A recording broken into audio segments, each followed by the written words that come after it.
Terima kasih teman-teman sudah klik video ini. Dan jangan lupa untuk selalu di-subscribe, diklik tanda lonceng, di-like, dan di-komen. Sekali lagi, di-subscribe ya. Halo teman-teman, selamat bergabung di channel saya. Di kesempatan kali ini saya akan memprediksi kondisi Tahun Baru Jawa.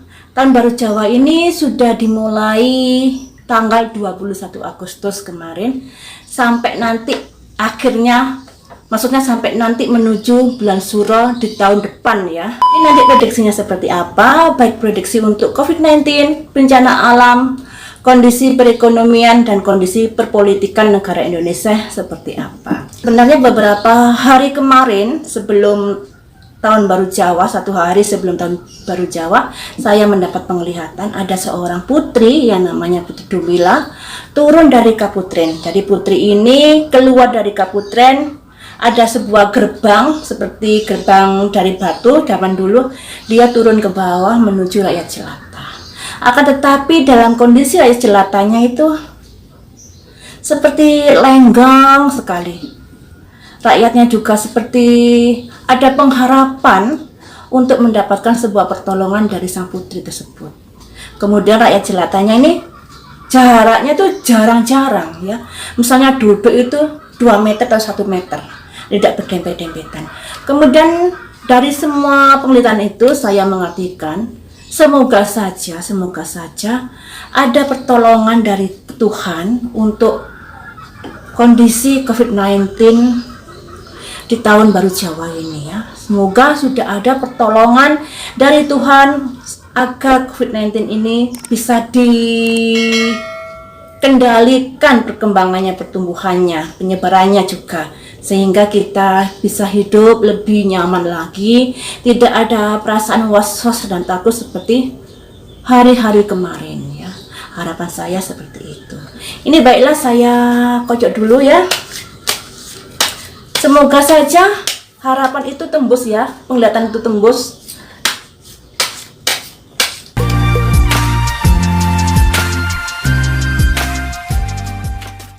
Yang pertama ini akan saya ambil tentang kondisi COVID-19. 1. Ada kabar baik. 2. Ada ketenangan. Tapi ada kabar buruk juga. Tapi ada keberlimpahan.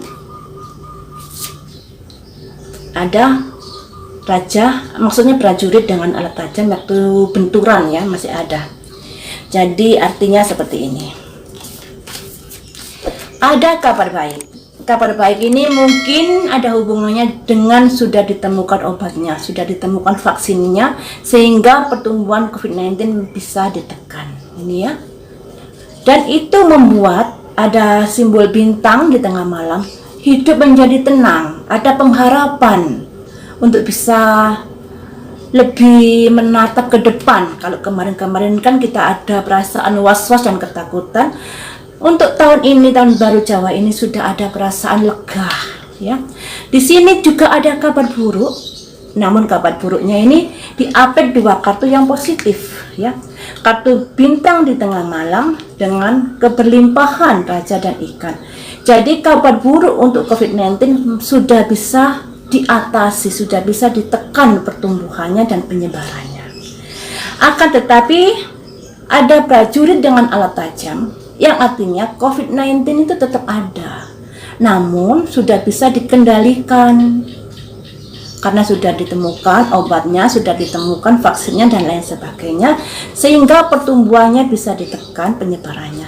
Namun COVID-19 tetap ada dan berdampingan dalam hidup kita, yang dilambangkan adanya sebuah pergolakan. Jadi sebuah kondisi yang kurang bagus tetap ada, namun sudah bisa dikendalikan dengan baik ya. Harapan saya semoga ini tembus. Kemudian akan saya ambil 5 kartu lagi untuk kondisi alamnya. Kondisi alamnya ini seperti apa ya? Semoga nggak ada bencana. Harapan saya seperti itu.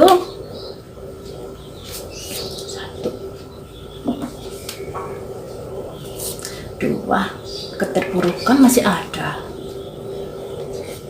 3,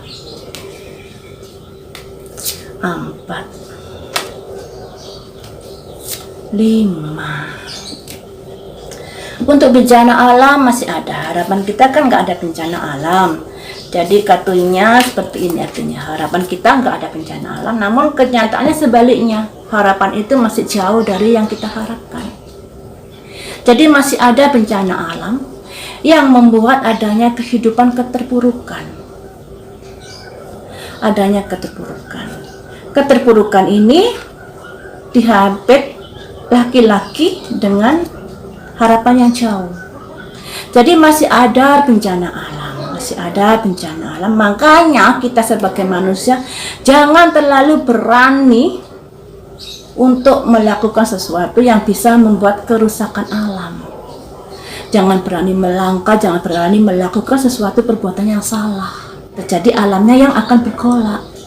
Karena yang namanya hidup itu ada sebab akibat ya. Kalau manusianya terlalu kurang mengasihi alamnya, semena-mena dan lain sebagainya, otomatis akan ada ketimpangan sehingga bencana alam bisa terjadi. Akan tetapi kalau manusianya ini baik-baik saja, terus menjaga keadaan alam dan lain sebagainya, semoga saja bencana alam bisa lebih ditekan.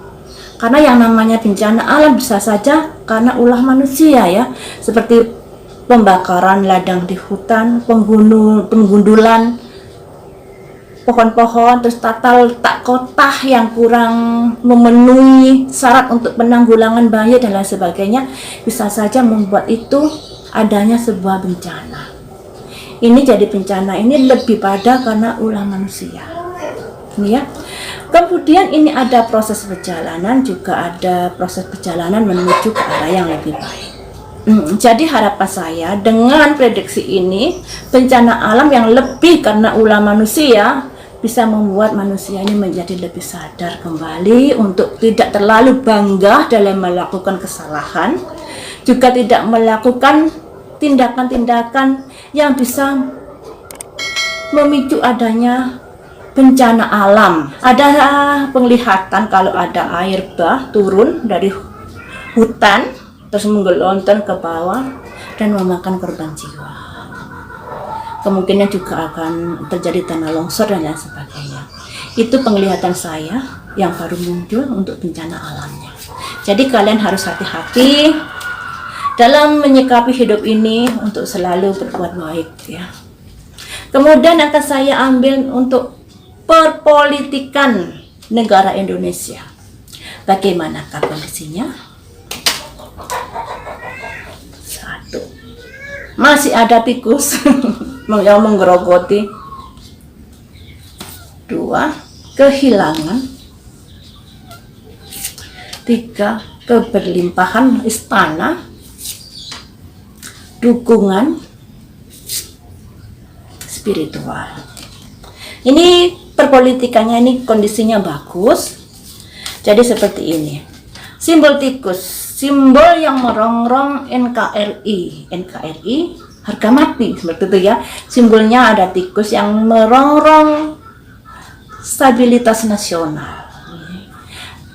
Kemudian ada simbol ini burung, simbol kehilangan, dan di sini ada simbol istana, simbol dukungan, juga simbol spiritual yang artinya orang-orang atau segerombolan orang yang berusaha untuk merongrong kedaulatan negara Indonesia pada akhirnya bisa ditanggulangi. Sekalipun yang namanya tikus ini kan juga pinter ya. Tikus ini simbol binatang yang pinter, yang bisa mencari celah-celah jalan keluar.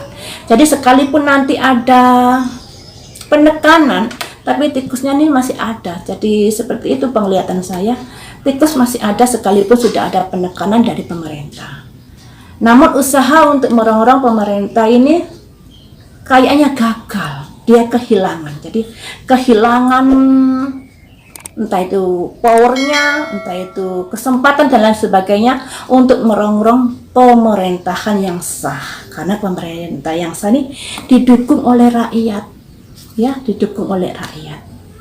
Namun di sini ada spiritual yang artinya jangan terlalu lengah dengan dukungan rakyat. Karena sekalipun didukung rakyat, akan tetapi yang namanya tikus ini binatang yang pinter, bisa mencari celah terobosan untuk melakukan sesuatu. Jadi tetap harus waspada sekalipun mendapatkan dukungan rakyat yang begitu besar untuk pemerintahan yang sah saat ini. Ini ya untuk perpolitikan. Kemudian untuk perekonomiannya seperti apa? Perekonomian 1, 2, 3, 4, 5. Ini perekonomiannya masih kurang bagus, mungkin karena efek dari COVID-19 yang ada pelemahan dalam segala sisi bidang kehidupan ya. Ini ada simbol bulan di tengah malam, simbol ketenangan, pamor dan lain sebagainya. Di sini ada simbol pihak ketiga, ini ya, yang membuat adanya peti mati, yang menghadap peti mati, yang artinya ada sesuatu hal di luar kondisi yang sebenarnya, maksudnya di luar kondisi pemerintahan dan pertumbuhan ekonomi, ada suatu sebab yang membuat perekonomian ini menjadi mati. Saya artikan orang ketiga ini, pihak ketiga ini adalah COVID-19 yang membuat pertumbuhan ekonomi mengalami penurunan drastis. Namun peti mati ini di sebelahnya ada matahari bersinar, upaya untuk memulihkan kembali perekonomian. Namun sekali lagi namun ya, ada air keruh. Jadi perekonomian yang masih kurang stabil, yang masih kurang bagus, jadi tidak seperti yang kita harapkan. Jadi untuk pertumbuhan ekonomi masih perlu usaha yang keras lagi, dikarenakan adanya efek COVID-19 ini membuat pertumbuhan ekonomi mengalami kematian, sekalipun nggak sepenuhnya, tapi mengalami kemunduran yang begitu drastis. Dan upaya-upaya pembenahan itu masih ada. Upaya-upaya pembenahan untuk lebih meningkatkan kondisi perekonomian itu sudah diupayakan, namun tidak secepatnya bisa membaik yang dilambangkan air keruh ini. Jadi masih perlu proses yang panjang untuk membenahi perekonomian negara Indonesia dikarenakan efek dari COVID-19 ini ya. Demikian saja prediksi untuk tahun baru Jawa. Semoga yang buruk-buruk tidak terjadi. Dengan prediksi ini kita bisa mawas diri dan lebih hati-hati. Dan waktu kita sambung lagi dengan prediksi.